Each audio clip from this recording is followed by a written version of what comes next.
আমি প্রথমেই বলছি এই কবিতাটি সম্পূর্ণ কাল্পনিক, বাস্তবের সঙ্গে এর কোনো মিল নেই। ঠাকুমার পেনশন ও তার নাতির মনের ইচ্ছা এই কবিতার মাধ্যমে প্রকট করেছি। শুধুমাত্র মনোরঞ্জনের জন্য এই কবিতাটি, অতএব কেউ অন্যথা নেবেন না। আসুন কবিতা শুনি। ঠাকুমার পেনশন। মন আজ খুশি, মোর নেই কোনো টেনশন, ঠাকুরমা বসে বসে পায় শুধু পেনশন।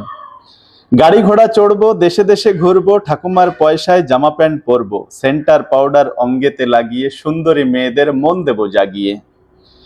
ঘড়ি হাতে জুতো পায়ে চশমা লাগিয়ে গাড়ি চেপে চলে যাব জোর করে বাগিয়ে, দেখে সবে বলবে কি সুন্দর বাহার, কোথা থেকে এলো এনি খাই কি আহার।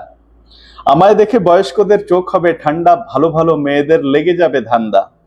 ঘুরে ঘুরে মজা করে যদি হই কালো, বিউটি পার্লারে যাব হয়ে যাব ভালো। ঠাকুমার পয়সায় সাজিব সকল সাজ, ঠাকুমার পয়সায় করিব আমি রাজ।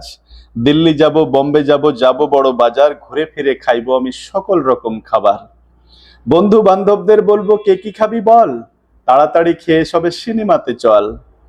মন আজ খুশি, মোর নেই কোনো টেনশন, ঠাকুরমা বসে বসে পায় শুধু পেনশন।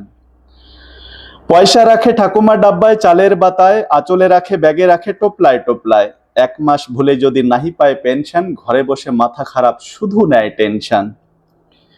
ঠাকুমা পয়সা সবই দেবে নাহি করবে ছল, ঠাকুমা আছে যতদিন আমার আছে বল।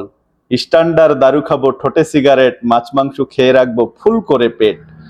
খাবো আর ঘুরবো আমি, করব শুধু মজা, ঠাকুমা আমার বেঁচে থাকতে দেবে না কেউ সাজা। গভর্নমেন্ট ভুল করে কলমটি নাড়িয়ে, ঠাকুমার পেনশন দেয় যেন বাড়িয়ে। ঠাকুমা আমার বেঁচে থাকুক সবাই করো কামনা, বুড়ো হয়ে ঝুনো হোক তবুও যেন মরে না। মন আজ খুশি, মোর নেই কোনো টেনশন, ঠাকুরমা বসে বসে পায় শুধু পেনশন। আমার এই কবিতা যদি আপনাদের সবার ভালো লেগে থাকে, তবে আমার ভিডিওটি সাবস্ক্রাইব করে লাইক, কমেন্ট এবং শেয়ার করে আমাকে ফলো অবশ্যই করবেন। সবাইকে অনেক অনেক ধন্যবাদ।